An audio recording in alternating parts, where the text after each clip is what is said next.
ప్రతి రంగంలోనూ రామోజీరావు నెంబర్ 1గా ఎదిగారని సీఎం చంద్రబాబు అన్నారు. విజయవాడలో నిర్వహించిన సభలో ఆయన మాట్లాడారు. ఎన్టీఆర్ రామోజీని ఎవరూ అధిగమించలేరని చెప్పారు. ఆయన అక్షర శిఖరమని, నీతి నిజాయితీకి ప్రతిరూపమని కొనియాడారు. ప్రజాహితమే లక్ష్యంగా ఆయన పనిచేశారని పేర్కొన్నారు. రామోజీ స్ఫూర్తిని భావితరాలకి అందించాలని పిలుపునిచ్చారు. ఎన్టీఆర్ రామోజీరావు యుగ పురుషులని సీఎం చంద్రబాబు కొనియాడారు. ఎప్పటి నుంచో ఎన్టీఆర్కి భారతరత్న ఇవ్వాలని డిమాండ్ చేస్తున్నారు. ఈరోజు అక్షర శిఖరం రామోజీరావు గారి యొక్క సంతాప సభకు ఇచ్చేసినటువంటి ప్రజలందరికీ పేరు పేరున మనస్ఫూర్తిగా నమస్కారాలు, అభినందనలు, శుభాభినందనలు.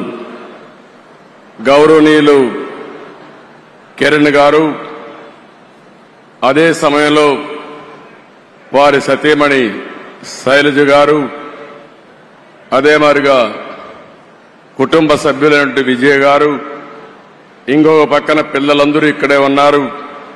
రామోజీరావు గారి కుటుంబ సభ్యులందరికీ ఉప ముఖ్యమంత్రి మిత్రులు పవన్ కళ్యాణ్ గారు, అదే సమయంలో former editor in chief Hindu, పేరు చెప్పంగానే అందరూ గుర్తుపెట్టగలుగుతారు.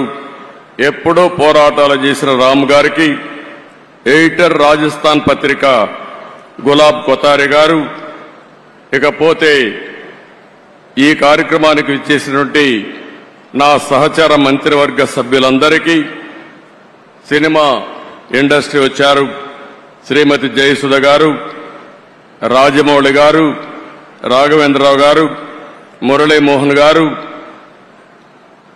అదే మరి మ్యూజిక్ డైరెక్టర్ అయినటువంటి కీరవాణి గారు, శ్యామ్ ప్రసాద్ రెడ్డి గారు, అశ్విని దత్ గారు, కేఎల్ నారాయణ గారు, సురేష్ గారు, గౌరవ శాసనసభ్యులు, ఇంకొక పక్కన ఈరోజు కృష్ణా ఎల్లా గారు ఇక్కడ ఉన్నారు. అంటే మొన్న కోవిడ్లో ఆయన తయారు చేసిన వ్యాక్సిన్ ఎవ్వరూ మర్చిపోలేము. అలాంటి కృష్ణా ఎల్లా గారు, పత్రికా విలేకరులకు అందరికీ నమస్కారాలు. ఈరోజు మనందరం కూడా ఇంత మునుపు చాలా మంది మిత్రులు మాట్లాడారు. ఎంతో చేసిన రామోజీరావు గారికి సమాజం ఏ విధంగా గ్రాటిట్యూడ్ చెప్పగలుగుతామో, ఆయన చనిపోయిన తర్వాత ఈ సంస్కరణ సభలో మనం అందరం ఇక్కడికి సమావేశం అయ్యాం. మనం చేయగలిగేది నివాళులర్పించడం, ఆయన స్ఫూర్తిని గుర్తుపెట్టుకోవడం, అదే స్ఫూర్తి భావితరాలకు అందించవలసిన బాధ్యత మనందరికీ ఉంది.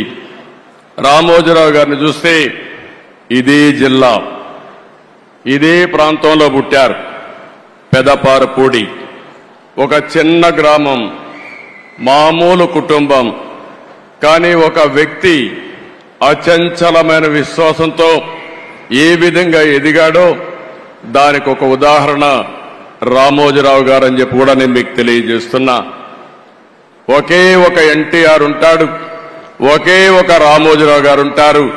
వారిని ఎవ్వరు కూడా జీవితంలో అధిగమించలేరు, అది ఎవరికి సాధ్యం కాదు. అలాంటి ఒక అసాధారణ శక్తి. ఆయన ఒక వ్యక్తి కాదు, ఒక వ్యవస్థ. అలాంటి వ్యవస్థను నిర్మాణం చేసిన వ్యక్తి రామోజీరావు గారు. ఆయన ఒకసారి చూస్తే ఏ రంగం తీసుకున్నా ఆ రంగంలో నెంబర్ 1గా ఉండడం, ఏ రంగం తీసుకున్నా దాన్ని మెగా స్కేల్లో ఆలోచించడం, ఇంకొక పక్కన అందులో ఏది చూసినా కూడా ఒక పద్ధతి ప్రకారం నీతి నిజాయితీకి ప్రతిరూపం రామోజీరావు గారని చెప్పి నేను మీకు తెలియజేస్తున్నా. ఇంకొక పక్క ఏ కార్యక్రమం చేసినా ప్రజాహితాన్ని దృష్టిలో పెట్టుకుని, ప్రజాస్వామ్యాన్ని కాపాడుతూనే రాజీ లేని పోరాటం చేసిన పోరాట యోధుడు రామోజీరావు గారని చెప్పి కూడా నేను మీకు తెలియజేస్తున్నా. ఈరోజు ఆయన ఏ రంగం తీసినా మీరు చూస్తే, వ్యాపారాలు చేసినా, సినీ రంగం చూసినా, సేవా రంగం చూసినా, పత్రికా రంగంలో చూసినా ఆయనే సాటి. అలాంటి బృహత్తరమైన కార్యక్రమాలు చేసిన వ్యక్తి రామోజీరావు గారు. ఆయన మీడియాలో చేసిన కృషికి మీరు చూస్తే అనేక అవార్డులు వచ్చాయి. బీడీ గోయంక గాని, యుద్ధ వీరు గాని, ఇలాంటి అవార్డ్స్ అన్నీ వచ్చాయి.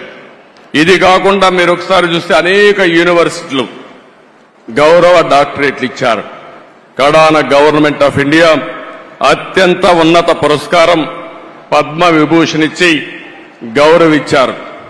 ఈ గౌరవం మీరు మనందరం కూడా గుర్తుపెట్టుకోవాల్సింది.